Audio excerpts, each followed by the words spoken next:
साथ में कहरम तो हक विधात के हाथ में। आगे जन्मों से भले दोनों रहेंगे साथ में, करम तो हक विधात के हाथ में।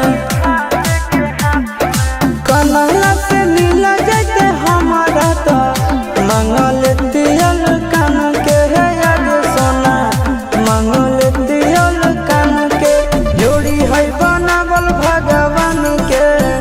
दोष न है इंसान के है याद सोना, दोष न है भगवान के। जोड़ी है बनावल भगवान के, दोष न है इंसान के है याद सोना, दोष न है इंसान के।